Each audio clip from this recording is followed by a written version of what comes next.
Good morning, and thank you for tuning into the Global Current. I'm Mallory Finch. And I'm Santiago Lozada.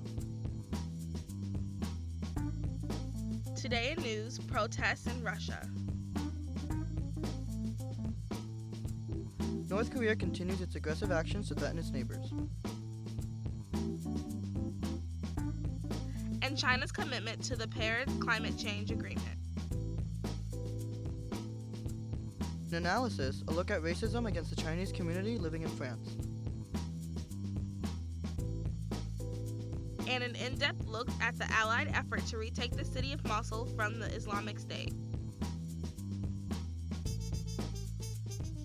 Then, an interview with Dr. Ann Murphy on the subject of foreign policy and Southeast Asia.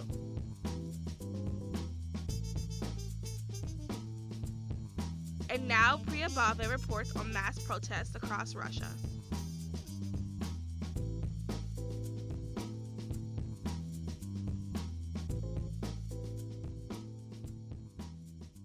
International news stations such as the BBC have recently reported that many Russians feel the pressure of international sanctions and falling oil prices. Meanwhile, the luxurious lifestyle of Russian elites continue to incite popular outcry. Blogger Alexei Navalny, a lawyer and political activist, recently tapped into this anger. Navalny has been a longtime critic of President Vladimir Putin, as well as Putin's appointees, including Prime Minister Dmitry Medvedev. Navalny published a video on YouTube about the Prime Minister's income and his public displays of wealth. The video revealed that the Prime Minister's earnings do not match his personal expenditures. BBC estimates that the video has been viewed more than 13 million times. Shortly after, protesters took to the streets across dozens of cities in the largest anti-government demonstrations in years. ABC News reports that between 7,000 and 30,000 people demonstrated in Moscow, and up to 10,000 in St. Petersburg. BBC reports that rallies were also held in the major cities of Vladivostok, Novorossiysk, and Tomsk. There were a total of 82 cities and towns participating in the nationwide protests. The demographic makeup of the protests inspired just as much awe as their numbers. BBC reports that most of the protesters were teenagers and younger children, even in some cases school children. As BBC says, their presence in the protests is a good indication of just how competent Navalny is. He's been effectively using social media since the very beginning. BBC also points out that by being a prolific blogger and tweeter himself, he and his team of young, tech-savvy activists bring in the younger audiences through their polished videos on YouTube. BBC reports that every protest and every court hearing is streamed on the internet. Along with these, Navalny's social media is also full of photos of peaceful demonstrators being dragged off by police or even beaten. Navalny was a victim of these harsh tactics himself. NBC reports that the protesters carry rubber ducks and pairs of sneakers to mock the spending habits of Prime Minister Medvedev, who owns a pet duck and has bought 20 pairs of sneakers in the last 3 months. The Kremlin stated to BBC and other international news agencies that Sunday's rally was a provocation. All of the protests have been studiously ignored by state television. BBC reports that the protests were missing from various Russian state television sources, who also completely ignored the protests on the following Monday morning's bulletins. Even pro-Kremlin newspapers have ignored the protests. BBC's Steve Rosenberg in Moscow says that there was some coverage in others. The Russian business daily Vedomosti reported a high level of dissatisfaction with the authorities, saying that the young generation has become politicized. Despite the lack of coverage in Russian media, Navalny believes that the protests will continue until justice is done. This is Priya Bhave reporting for the Global Current.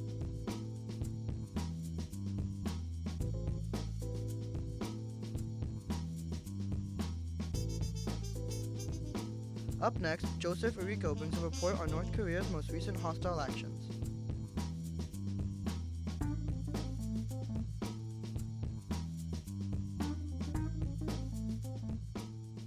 Kim Jong-un, the self-elected leader of North Korea, has decided to continue to push development of the country's weapon arsenal.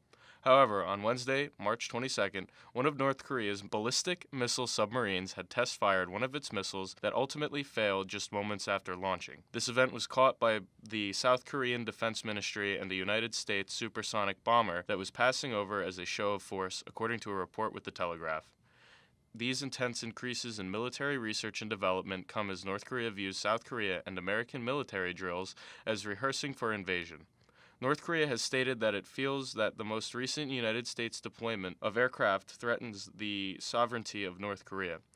Because of these most recent pushes and weapon upgrades, intelligence officials fear that North Korea can have a functioning intercontinental ballistic missile capable of reaching the United States mainland in only a few years. However, Both the United States and South Korean military officials argue that these military exercises have been in practice since the Korean War ended in an armistice in 1953, and that they are exercised when tensions in the peninsula are high. United States military officials claim that they are also running the same military aircraft exercises with the Japanese Air Force.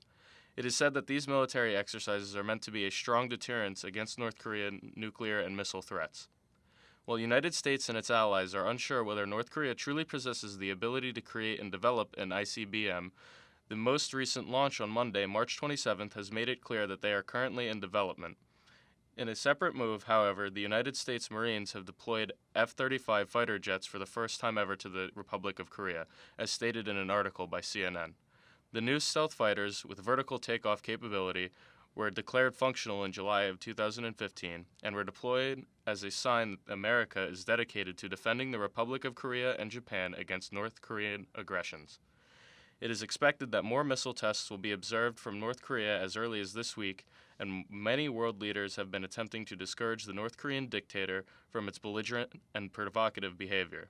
The United States President Donald Trump has stated that he's going to turn up the volume on the country of North Korea. However, no further detail was given by the president. Officials say that despite China providing roughly $7 billion in aid to North Korea, the country has no respect or regard for its neighboring country. The assassination of the dictator's half-brother, who lived within the autonomous Chinese region, further pushes the notion that North Korea is a friend to no one, not even China, according to Washington News reports. This is Joseph Rico reporting for the Global Current.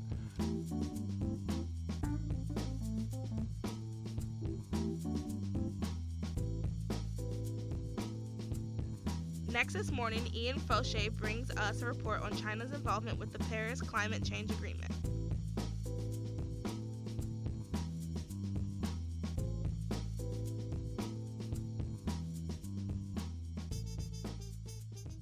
Despite President Trump's signing of an order to undo former President Obama's climate change regulations, China claims that it is still committed to the Paris Climate Change Accord established in 2015. At the moment, Trump's environmental department's primary goal is to dismantle former President Obama's Clean Power Plan, a law that mandated that states reduce carbon emissions from power plants.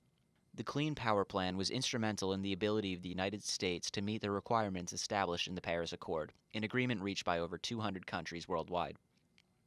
When asked for a statement, Chinese Foreign Ministry spokesperson Liu Kang said that climate change was a pressing issue for every nation and that the Paris Accord was significant evidence of progress as a result of the labor of the international community, including China and the United States.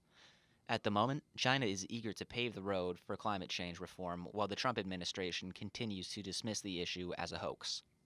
At a press conference, spokesman Kang said, "We still uphold that all sides should move with the times, grasp the opportunities, fulfill their promises, and earnestly take proactive steps to jointly push the enforcement of this agreement. No matter how other countries' policies on climate change fluctuate, as a responsible, large developing nation, China's resolve, aims, and policies move in dealing with climate change will not change," he concluded. The goal of the Paris Accord is to gradually reduce greenhouse gas emissions by the latter half of the 21st century, as well as to sequester global warming to below 2 degrees Celsius, or 3.6 degrees Fahrenheit. Although China has previously resisted attempts by foreign governments to limit carbon emissions under the premise that it should have the same ability to develop and pollute as other industrializing countries years ago, the state of its polluted capital, Beijing, serves as a catalyst for change. This is Liam Scollins reading for Ian Fauché for the Global Current.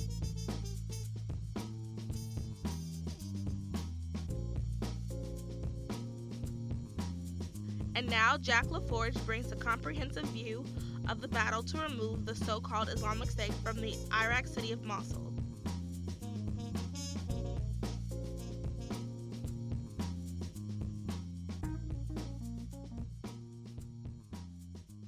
In October of 2016, American, Kurdish, and Iraqi forces launched a large-scale joint military offensive to retake Mosul, Iraq's second biggest city from the Islamic State.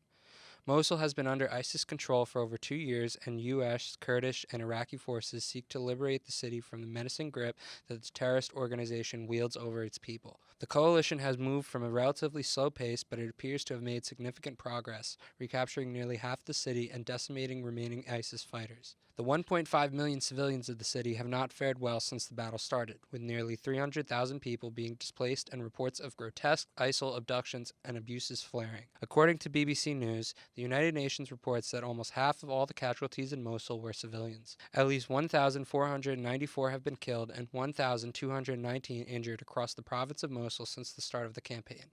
On March 17th, the U.S. led an airstrike in a majority civilian neighborhood in West Mosul. The Washington Post reports that although the numbers are unofficial, upwards of 200 people have been killed. If this number is to be confirmed, it could potentially rank among one of the most devastating attacks on civilians by American forces in the last 2 decades. The news of the strike sparked quick condemnation from members of the international community. The United Nations said it was stunned for this terrible loss of life, and the Speaker of the Iraqi parliament stated that what's happening in the west part of Mosul is extremely serious and could not be tolerated under any circumstances. The fatal airstrike led to the collapse of several buildings, which ultimately resulted in mass casualties. The U.S. commander in Iraq now says that there is, quote, a fair chance that a U.S. airstrike played a role in killing scores of civilians in Mosul, but Lieutenant General Stephen Townsend also voiced doubt that the weapons used have collapsed the entire building. Yahya Rasool, a spokesman for the Joint Command operation, spoke of a new tactic by ISIS that may have caused so many casualties. It is a new tactic being used by the members of this terrorist group, using big car bombs against the troops that impact the civilians to inflame the public and to convey a wrong message to the world that the joint forces and the international coalition are behind the killing and bombings. The United States has begun a military investigation into the bombing. After news of the strike broke, Secretary of Defense James Mattis asserted, "There is no military force in the world that has proven more sensitive to civilian casualties.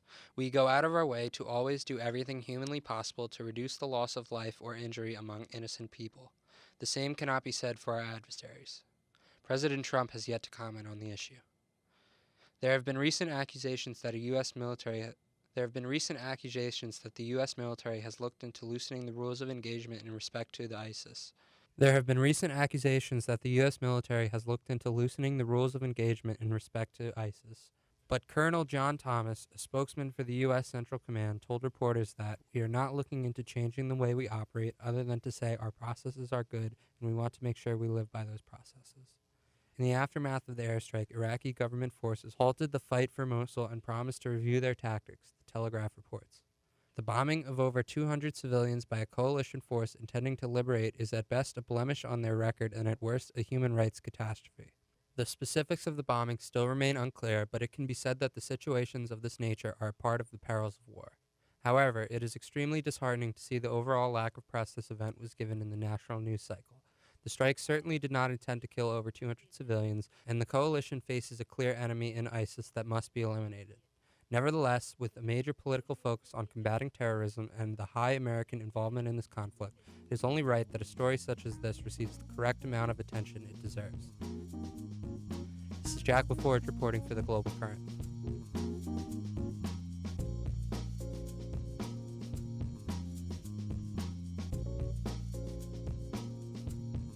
Next up, Maddie Ruth takes a look at the racism that many Chinese immigrants face in France.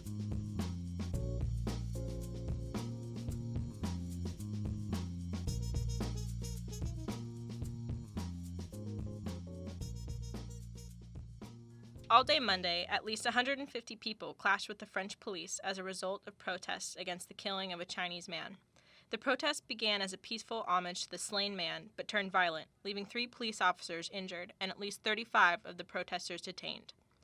The international video news agency abruptly posted a cell phone video of the standoff, in which protesters can be heard chanting "murderers" at police wielding shields and batons.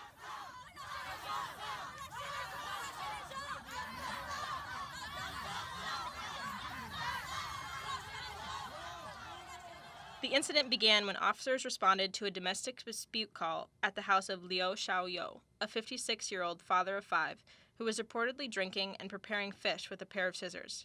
A neighbor of the family called the police, saying that he heard yelling. However, the children, aged 15 to 21, state that there was no family dispute, and that the neighbor who called the police had a history of phony police reports. Policemen say that Leo attacked an officer with the scissors when he opened the door, but the family again disputed that version of the story. One of Leo's daughters said, "They smashed the door in, the shot went off, and my father ended up on the floor." China's foreign ministry has made an official complaint and is calling for a full investigation into the French police's actions. The ministry stated that it wants the Chinese people's securities and rights to be protected.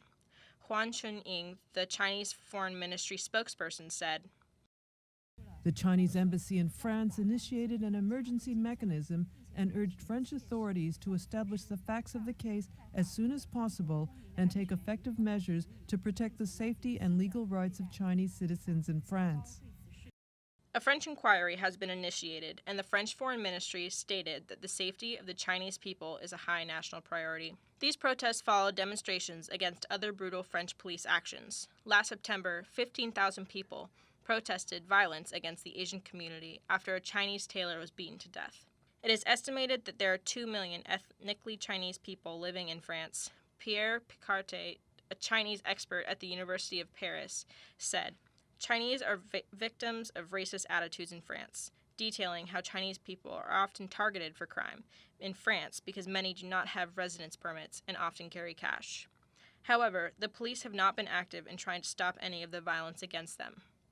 Even though France has Europe's largest Chinese community, the Chinese have not been living in the country for as long as other migrant groups, which may contribute to the racism against them.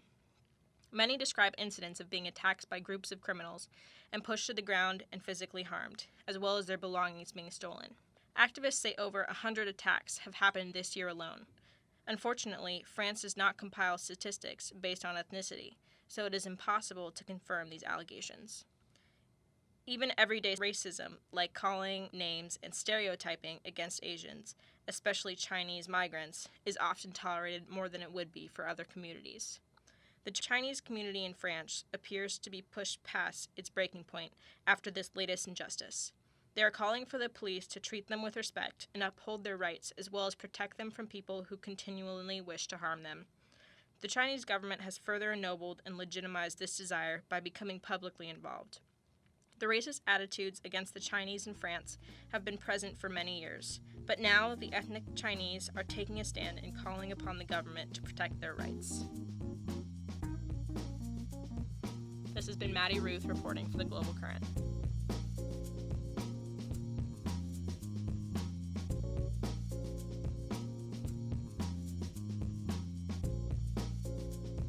Finally this morning, Daniel Kim brings us an interview with Seton Hall Professor Dr. Ann Murphy, an expert on Southeast Asia and foreign policy analysis of the United States' involvement in Asian politics.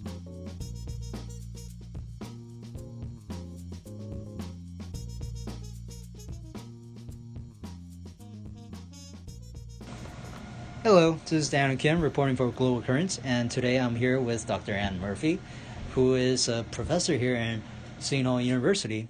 Hello, Dr. Murphy. Thank you for taking the time out of your busy schedule for this interview. It's my pleasure.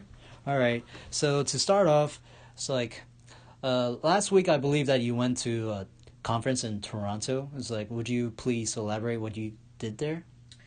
Sure. It's the Asian Studies Association annual meeting, so it attracts scholars from both the U.S. and around the world who work on different issues related to Asia. I'm a political scientist, but there were also anthropologists, sociologists, historians, etc. So it's a once-a-year gathering to discuss new research and for scholars like me to present new research. All right. And then going back, it's as a professor here in Seton Hall University, it's if there's one thing in your classes that you emphasize on, it's what would it be and why? I always have two key goals in all of my classes. One is to ensure that my students master the substantive topic of the course, whether that be foreign policy analysis, Southeast Asian studies, what have you. But at the same time, I really want to focus in on honing my students' analytical skills and their oral and written communication skills, because those are critical to success in any professional endeavor post Seton Hall. So all of my assignments are geared towards helping my students master the topic, foreign policy analysis, and make them more critical thinkers, better writers, better communicators. All right. And so, going off that, so now I believe that your focus is on the Southeast Asia, and then especially in the relationship between the United States and the Asian counterparts. And then I was wondering, it's like now, well, in the light of events such as the president of the Philippines wanting to, remove the United States military, and then trying to support his own, trying to impose his own views on his country. What do you think the current situation is now between the relationship between the U.S. and the Asian countries, especially in the Southeast? Well, let's step back for a minute. I mean, the big defining feature in Asia writ large is this great power rivalry between China and the United States. Many of the smaller countries, like the Philippines, don't want to be forced to choose sides. And at the same time that you have this rising rivalry, politics in virtually all of the regional states is becoming more competitive. So President Duterte in the Philippines, for example, was not expected to win, but he ran a populist, anti-elitist campaign through which he mobilized the support of many rural and lower class Filipinos. So once he came to power, one of the things he embarked on was this war on drugs, and he has killed over 4,000 people, or 4,000 people have died. The human rights abuses are pretty horrific. And it was actually in response to criticism by the Obama administration of his war on drugs and the attendant human rights abuses that then really led Duterte to make these very radical pronouncements that he wanted to separate from the U.S., which is a longtime treaty ally, former colonial power, and move closer to China. All right.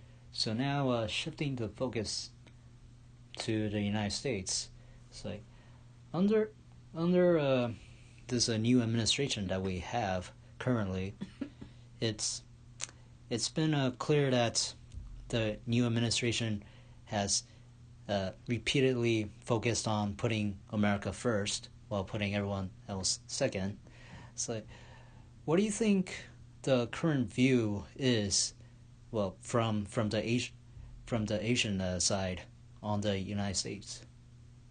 Very concerned. The U.S. has been a key proponent of a liberal international order that helped provide certain global public goods, freedom of navigation, an open trading system, etc. Most Asian countries benefited tremendously under this U.S.-led Asian system, if you will. So many Asian countries and Southeast Asian countries like Japan, Singapore, Brunei, Malaysia, they were supportive of the Trans-Pacific Partnership, not only because of the economic benefits, but also because they wanted the U.S. to retain leadership in the region and anchor itself. So when the Trump administration, as one of its first acts, withdraws from the TPP negotiation, that sends a signal to our partners in Asia, that leadership is probably not going to be coming from the U.S., and particularly for smaller states, gives them few other options but to move closer to China. So regarding with that, the United States and the current relationship with the Asian countries, what kind of, how big of a footprint do you think China has to fill in for the United States, especially for the Asian countries, if let's say China were to become a dominant leader in the global arena, especially in the Asian countries, if the United States is stepping down further and further? It's a source of concern. If the U.S. is not there as a counterweight, it's impossible for the smaller countries to band together themselves. So you're beginning to see more countries move closer towards China, although they would welcome the active participation of the United States on many regional issues. And particularly, they would like the U.S. to remain committed and supportive of Asian architecture. The Association for Southeast Asian Nations, the East Asian Summit. You may recall that Obama had a pivot to Asia. It had three components: an economic component, the TPP, support for Asian-led architecture, and a military component. TPP's gone, the economic component. It's hard to see Trump as a very transactional president, traveling to Asia for all of those meetings to build relationships. Obama did that. He invested in that with his time. So that just leaves the military component, and I don't think it's good for either the U.S. or the region for the U.S. presence to be so heavily focused on military. All right. That's all the time that we have for today. Thank you again, Dr. Murphy, for taking the time off your schedule for this interview. You're very welcome. Thank you.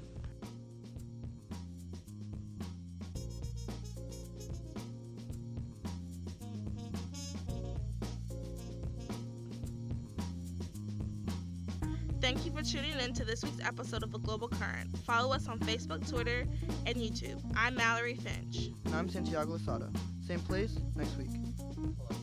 Same time, same place, next week.